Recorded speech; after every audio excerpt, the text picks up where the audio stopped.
And we are live.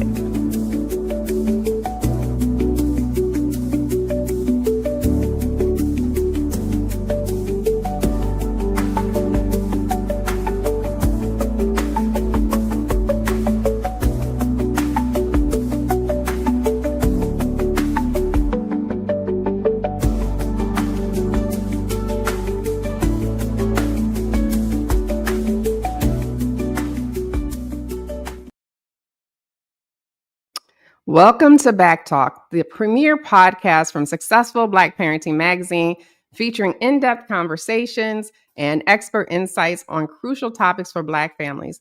We are ranked one of the top 4 Black family podcasts on FeedSpot. I'm your host, Janice Robinson Celeste. I also want to tell you all about our Black Parenting Academy, which we are launching on April 7th.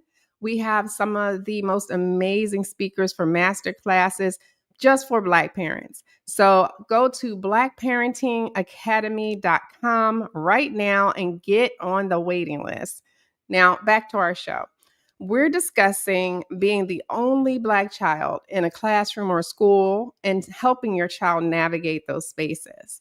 Many Black parents had a moment where their child comes home and says something that makes you realize, oh, my baby is navigating a whole different world at school than I expected. Maybe it's a question about their hair, a comment from a teacher, or a moment when they felt unseen. I heard stories of kids being told they speak so well, being the only Black child in class during Black History Month discussions, or going as far as teachers or coaches even cutting off a child's locks or braids. I want you to comment below one of the most striking things you've heard from other Black parents about their child's experience in a predominantly white school. So let's jump right into today's show.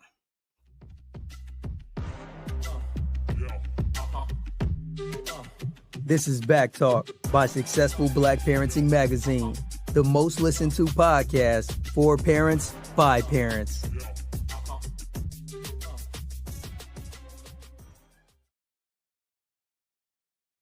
Hello, everyone. Thank you for tuning into BACKtalk by Successful Black Parenting Magazine, your go-to talk show for parents.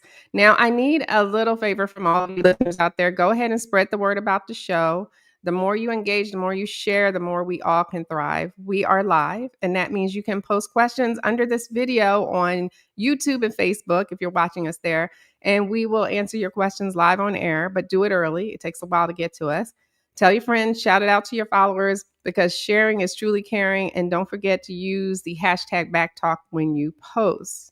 Now, on this episode of BACKtalk, our special guest is Dr. James Hughley, and he is an associate professor at the University of Pittsburgh School of Social Work. He's also the chair of the Race and Youth Development Research Group at the Center on Race and Social Problems, principal investigators for the Just Discipline Project for the Parenting While Black program. Welcome to the show. I'm going to call you Dr. James. Is that okay? Yeah, Dr. James, Dr. J, any of that's Dr. fine. J. Janice, J. Okay, Dr. J. I like Dr. J. yeah, All right. okay, 76ers back in Philly. That goes with my background. So I okay, love that. yeah. Well, I gave you a good introduction, but tell our audience a little bit about yourself and the work that you do. Yeah, so first of all, Janice, thank you for having me. And Successful Black Parenting is an institution in our community. And so I appreciate everything you've done Thank you. through these years to support families. My own journey, I grew up in an urban inner city environment, grew up with a single parent mom. My dad was involved, but he lived out of state for much of my childhood. And when I got to college, thankfully I saw that a lot of my peers had not been able to have that same opportunity. I wanted to understand that. I initially went into school teaching, not because I was excited about like teaching vocabulary, but because that's where the youth were. And I wanted to be connected to the youth. I did that for a few years, wanted to get more involved in systemic impacts. I went back to grad school, got my master's and my doctorate from Harvard University School of Education, and came into academia really almost like Robin Hood. Like, how can we leverage the academic platform to create opportunities in the Black community? And so that's what I've been doing. My team's been doing for more than a decade. Parenting While Black is one of our initiatives. We've been doing this for about 3 years, and the impetus was probably not by coincidence. Once I became a parent, my wife and I have a 9-year-old boy, 8-year-old girl, very different experiences. 9-year-old boy is on the autism spectrum, has a dyslexia diagnosis. So a lot of that special needs work that I know you all talk about here, we've been going through that. My daughter's a super high achiever, uh, and she's in a almost all white private school. And so this topic today is very near and dear. Even just this morning, she must have known I was coming on here because she said, Dad, one of the kids in school says my knees are dirty. And I was like, baby girl, your knees are not dirty. You just need, it's our fault. We need to put some lotion on your knees. But that's just dry skin. And I had to help her work through that. And she's conscious of being different because kids don't want to always stand out. And so Mm-mm. these are very relevant. We know our parents are in various circumstances in schools. You think, I'm going to the suburbs or I'm going to a private school. I'm going to get maybe elite academic experiences, but you can get social ostracism. You can get, targeting for discipline. There's a different set of hurdles to navigate in those spaces. And so our team has helped families navigate those spaces in public settings, urban schools, suburban schools, and in private settings. Well, what about the research? What does the research say about being the only Black child in the classroom or being the only Black child in the school? Um, like, what have you been finding? If this variance, I can, in terms of academics, one of the things we know is that Black kids need affirmation, benefit from affirmation, benefit from positive racial identity, uh, reinforcement. Parents Mhm, do a lot of that work when they're in settings like that. They can face a lot of challenges around wellness, mental health that can have impacts on their academics. They don't feel like they belong. They're made to feel different. The teachers aren't giving them the same kinds of opportunities.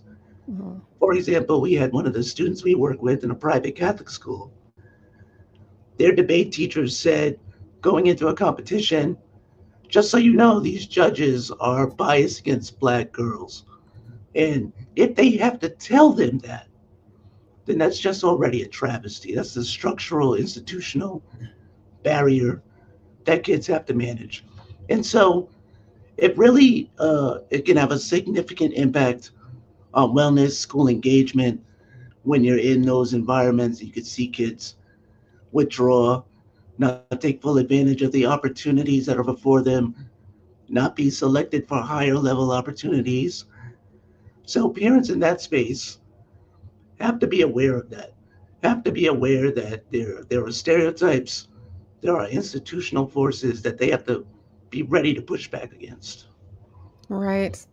And how does that affect, like, their mental health over time? I mean, that's our job to make sure that they feel safe, number 1, and secondly, to make sure that their mental health and we have those check-ins with them, right? Yeah, absolutely. I mean, we have to stay on top of it, And some kids are gonna, kids vary. Some kids are gonna be okay. You know, Black boys that are athletes, kind of, for example, can flow in a lot of different spaces because they get this social cachet. Our Black girls oftentimes don't get pulled in the same way. Um, we have to do what we can at home to reinforce that. We have to be in touch with. I think there's several key resources, right? So find your community, find your tribe. Maybe that's your church family. Maybe that's a culturally affirming group. Many parents that are successful in these spaces are finding other outlets to get that affirmation so it's not all on what happens in the school setting. It's very easy to get comfortable and let the school dictate a lot of our children's lives, but we have to stay very vigilant, stay very active, and we can do a lot of good. I mean, there are lots of programs out there where our children can get plugged into other kids like them, uh, that are doing well, and that are um, that and parents can get connected to other families that will understand what they go through, and that's very powerful. Right. I just recently became aware of a situation where it was like, I was just kindergarten, I believe. And a little boy called a little black girl, she's only a little black girl in the whole school, a derogatory name. And of course, she did the right thing. She went and told her teacher, but teacher being white and not familiar, I guess, with what this child might be going through, as a child of color, told her that, "Oh, it was an accident. He didn't mean to call you that," and just brushed it off. So that means she's going to go through it again because nothing was done about it. Now these are like some challenges for parents, and you can speak from your own experience. Like, then what should a parent do when your child comes home and say, "I did tell the teacher, and the teacher did nothing"?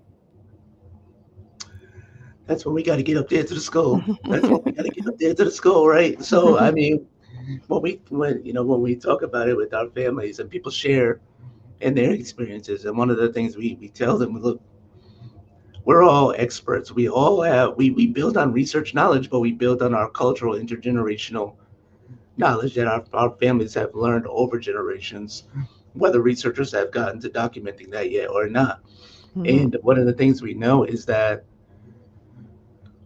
we do have to advocate, but our advice is don't let it be a problem when they first meet you. You know, get in there, build relationships proactively.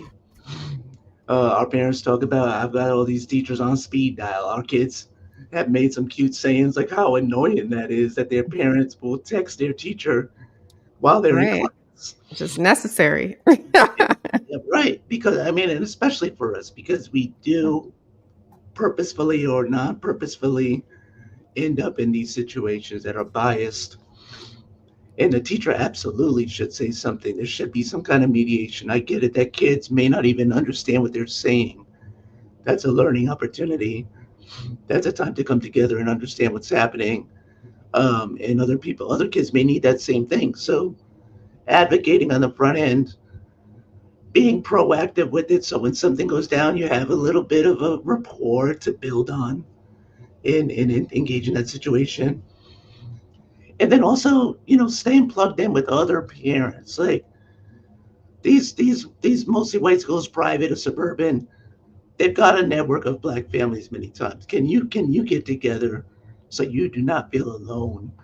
So if you need to go talk to a teacher or go over the teacher's head, talk to an admin.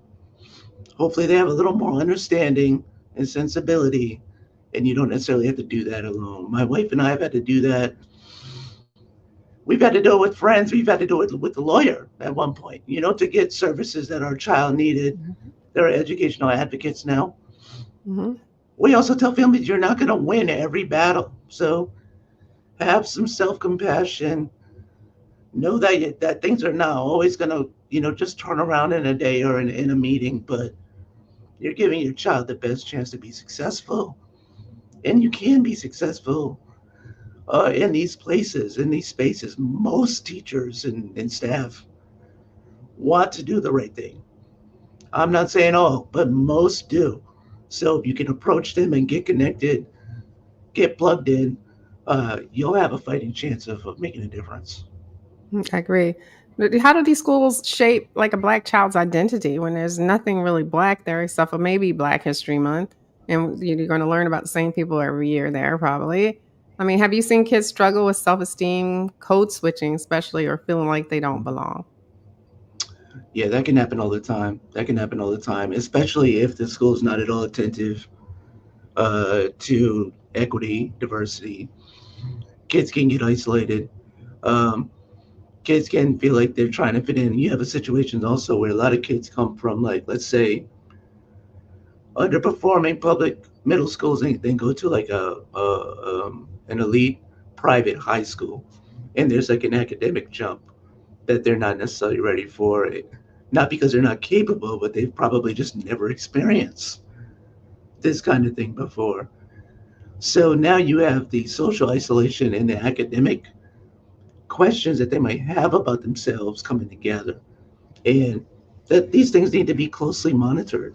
Parents, if schools are doing good work, they're preparing parents for what their spaces are like, having candid conversations, for what those spaces are like, preparing their faculty for what they can know and expect and how these biases work on their end and things that are out of their control. The faculty in that school did not create socioeconomic oppression, racial oppression and economics. They didn't do that, but they may have to face that and try to disrupt that. So how are they prepared for that? Picking the schools is so critical, right? Not all suburban, mostly white schools or private white schools are the same. Some are very committed to this work, and some just want a couple want token representation and don't want to be bothered. And so part of what parents need to do is make informed choices and get as much information you can on the front end about that work. And so there's a lot of navigation. I think the best thing to do is just to be close to it. To be close to it. Because you can meet. You may not be an education expert, but you might meet teachers in that school that really have your back and want you to be successful. And so you only need one or two strong allies. One of our parents said, get a friend real quick. So you can know how to navigate those systems. Sometimes they'll tell you, your daughter's growing into grade 5. Make sure you give Miss So and so and not Mr. So and so. Mm.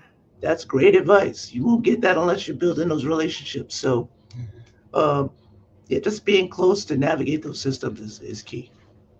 That's true, and there are good and bad teachers in every school. I've seen teachers that just teach from the textbook, let the kids read while they sit back at their desk and do nothing. So you're absolutely right. Now, let's talk a little bit about discipline disparities because that's a big issue. Black students are often punished more harshly than their white peers for the same behaviors. I've seen it as a teacher. I spoke about it several times on this podcast where we had a white teenager, a black teenager, basically doing the same thing. Both have a lot of charisma, never in their classroom, always walking around to see their favorite teachers, roaming the halls. And the white teacher, like just her facial expression, her body language to the black boy one day was that Mhm. he's a troublemaker, blah blah blah. And then a couple of days later, which made it very apparent to me because it wasn't that far apart, the little white guy who was doing the same thing, very charismatic, doing the same exact thing. Oh, he's going places. He's going to do something. He's so good with people. And so I had that and I had to call her out on it. I said, well, so is so and so. And you said something totally different about him. Well, that's different. How? What's Mm. different? You know? So can you speak on why this happens and what parents can do if their child is targeted, for harsher discipline? Yeah. That's so important. I know that nationally, black suspension rates are like 3 or 4 times white rates in any Mm-hmm. given year. Here in our Pittsburgh region, we looked at that very closely, and it's interesting because in Pittsburgh public schools, which is our big district, it's a similar suspension rate, 3 times the rate of white students for black students, but regionally, the rate is 7 times. So in these suburban, mostly white environments, they do not suspend nearly as much. But when they do, chances are it's one of our kids. And so wherever we are, we have to deal with this issue in different ways. Um, I think again, I will stay with one point from the previous discussion that being connected is helpful because if they know you and they know your child for better or worse, you're going to get a little more benefit of the doubt. This is not necessarily just, right? This is not fair, but because there are, as far as causes, there are implicit biases. There are biases that people have when they see our kids that have been ingrained in who we are. If you look at the implicit bias data, there's approximations that 80% of whites in America have anti-black implicit biases. But guess what? 40% of black folks have anti-Black implicit biases. And Yeah. why is that? Because the media feeds us certain kind of imagery over decades, right? And if you think, we talk a lot about entertainment, but think about news media. Think about the 6 o'clock news, or what you might use nowadays in the streaming world. When we're portrayed, it's largely criminalized, and so people get that in their head. These white teachers, they may not have known many Black folks at all growing up, so where are they getting their information about us? So that all comes into the school building. Generational oppression, poverty, that comes in as well. And so there's this milieu that we're trying to navigate through. So for families, being close, being connected, knowing people on the staff that have your back, getting the real story behind things that happen, and being ready to advocate when things do go down. Like, if you're treated unfairly, the first thing is showing up. And I would really say, even if you bring, in many of these cases, I really would recommend bringing someone, your level-headed friend. Sometimes you need your fly off the handle friend. Sometimes you need your keep it cool friend. You can make a decision on where you are in that space, but it's so much easier to not be alone in that. Or your partner, obviously. Uh, and look for advocacy agencies. Here in Pittsburgh. We have 412 Justice. We have different agencies you can go to that will help you think through these cases. University of Duquesne has an education law clinic. You can talk to them and get support. Mm. You feel like you're facing unjust circumstances when it's really serious. But being heard, voicing, it's going to know when they know you're an active parent and that you're going to respond. When they're writing that referral, that's in the back of their head. So you want to make sure they know who you are. And if they know they can, many teachers, if they know they can reach out to you before they write a referral, they might even do that. That's So good. being connected, and then advocating and not being alone. And lastly, I will also just add, a lot of our work incorporates self-care. We work closely with Awaken Pittsburgh, a mindfulness provider, and we have a whole self-care curriculum for Black parents because these things are so hard. They're unjust. You got to take care of yourself to be able to take care of your children well. And so, that's a part of it too. Don't get so caught up that you don't take those moments for yourself. Right. And some of the programs that you work with, they help Black parents advocate for their children in these school settings. Can you talk about some of these programs and let the audience know about them? Sure, yeah. We have a major program here called the Just Discipline Project. We support more than 5,000 students across 15 schools here in Greater Pittsburgh. And what our work is centered on is building relational school climates so that schools do not have to rely on exclusionary discipline. Exclusionary discipline, and by that I mean suspensions, expulsions, whether it's in-house suspensions or sending kids home, they don't work. They don't work in any capacity, and they harm kids.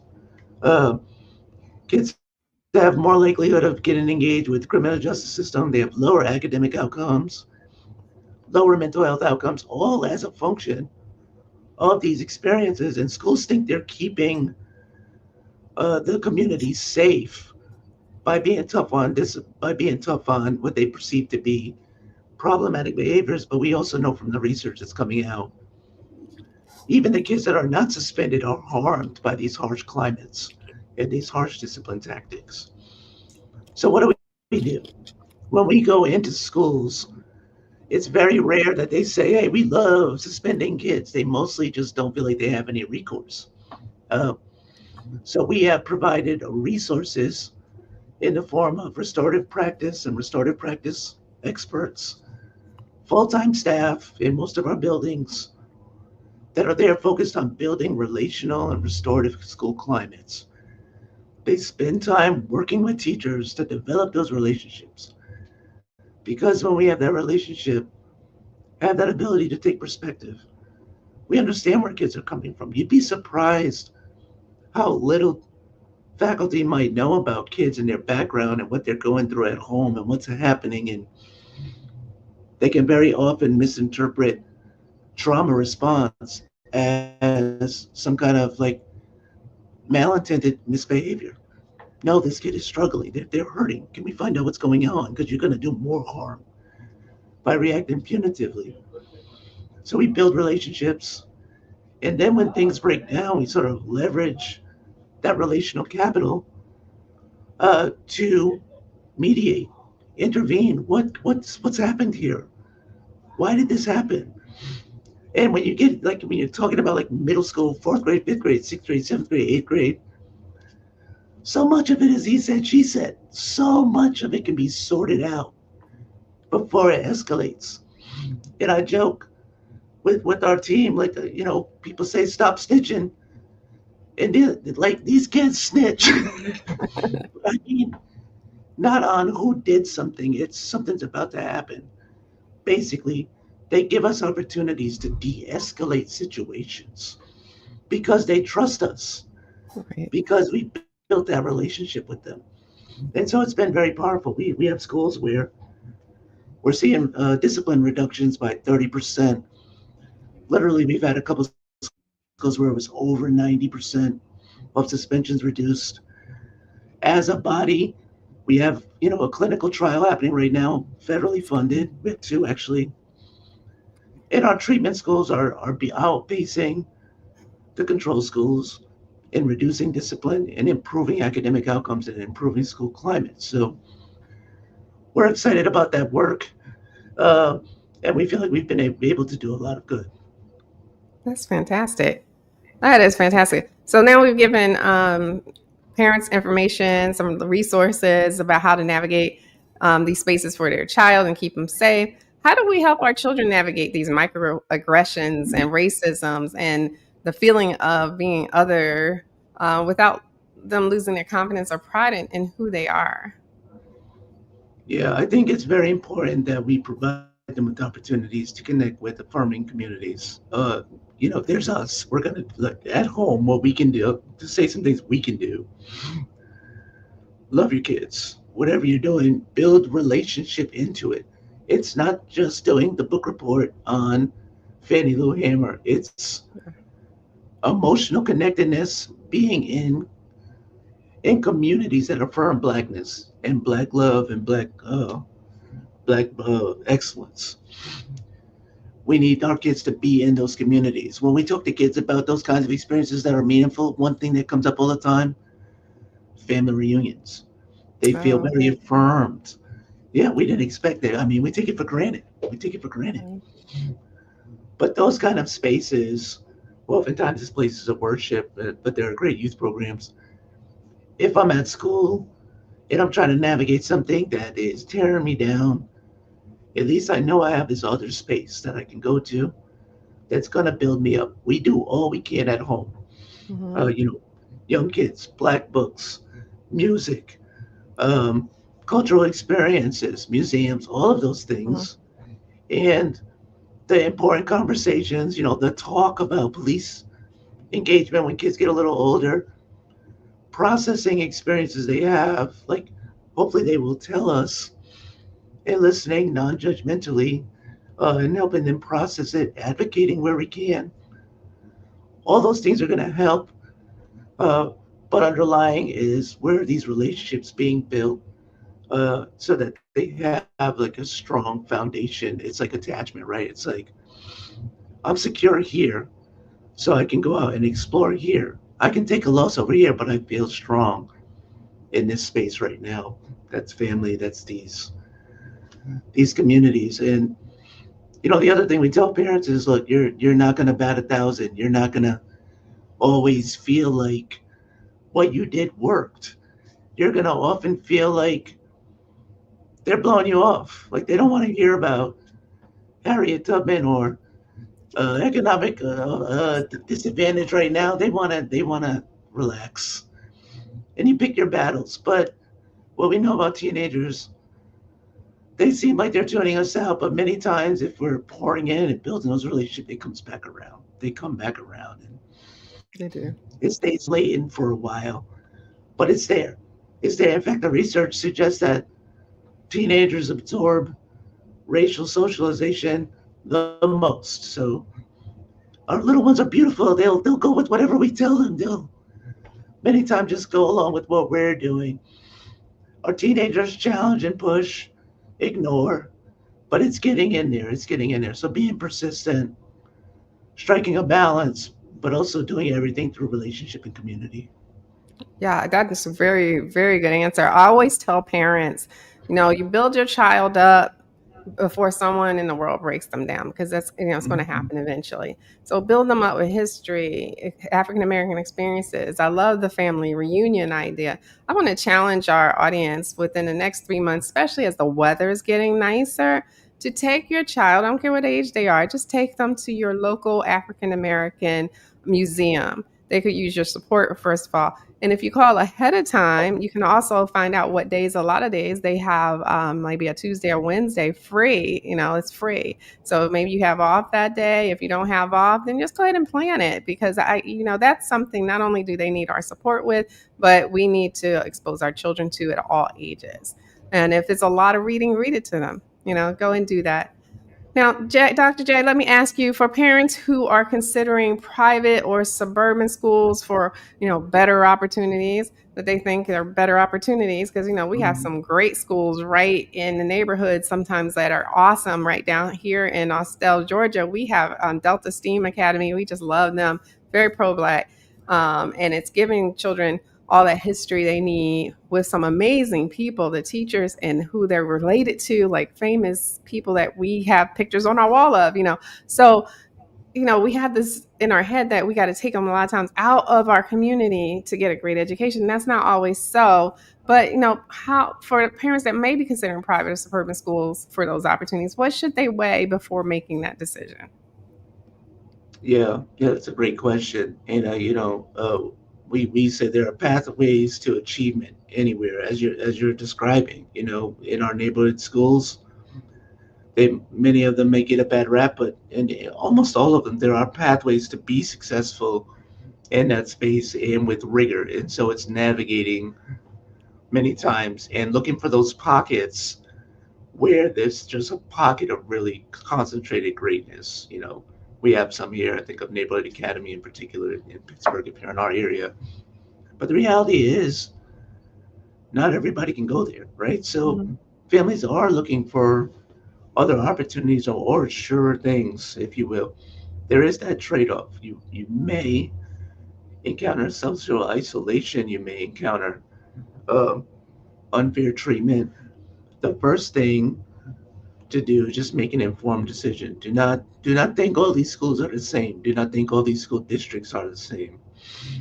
Just in the suburbs, if you go out with a realtor into suburban cities, and it's a white realtor or someone not race conscious, they'll say this town has a great reputation for their schools. But if you talk to black families in that town, they might feel quite differently. Whereas the adjacent suburban town might have a much better history with their black families. So I think that's true for public, suburban, mostly white schools. Mhm. I think that's true for private schools. So ask those questions about what they do around racial equity, racial justice, and making sure their kids feel secure in those spaces and maximizing those kids' potential. If they can't answer that, with something that shows they've been thinking about it and concrete examples that they've been doing it, I would be concerned. I'd be concerned. Not No, every school is going to, yeah, go ahead. no, no, absolutely. That they are all very different, and you have to not just go by overall blanket statement that the schools are great in this area. It would be great to talk to some parents of color, some Black parents, to see what their experiences have been. If you can do that when you're looking at a new Mhm. neighborhood, because your children, they're going to be the ones that are on the front line at the school. So let me ask you, what one thing do you want every Black parent to walk away with, knowing from this conversation? You're not alone in this journey if you feel like you are. I know that um, many of us have. strong social networks, but also I know that a lot of us have social networks that are about us, and we don't always bring our parenting experiences into some kind of like concentrated effort to connect about parenting. Um, what we learned really in the research at first was when we brought folks together to talk about parenting, everyone just showed up, to be a part of the project. It was, focus groups, but they didn't want to leave each other. They didn't want to leave that research focus group, which was so interesting to us. And we realized they need this space. They need this space to come together to connect, Mhm. specifically about being parents, right? We have our social groups, but how are we supporting each other as we do our most important task, which is elevating our family? And so stay connected, be intentional about connecting with peers, loved ones on your parenting journey, taking advantages of resources like BACKtalk, Successful Black Parenting, and all the things that you all are building, Parent Academy, to be in community, to do this work and that will sustain you in a new way. So stay connected, everyone. You heard that? Stay connected. You see our banner says to follow us on successfulblackparenting.com. Click on everything while you're there, even the ads, even if you're not going to buy it. That helps us out. Um, where can I, well, first off, before I even get to that, I want to hear more about parenting while Black. Can you talk about that a little bit more in depth? And then let our audience know where they can find more of your work and stay connected with Yeah, you. sure, sure. So Parenting While Black, we are in our fourth year of programming. We also say for parents by parents. And the aim of that was to build these communities where people could come together, they could learn what's out there in the research. Um, we found that there's lots of great research information, but it was not reaching our families. So that's why we started these communities. Um, we partner with community agencies. So we've got a very strong partnership locally with Wake in Pittsburgh. Homewood Children's Village is a community serving agency, does amazing work here in Pittsburgh. Uh, and we connect with their families through them.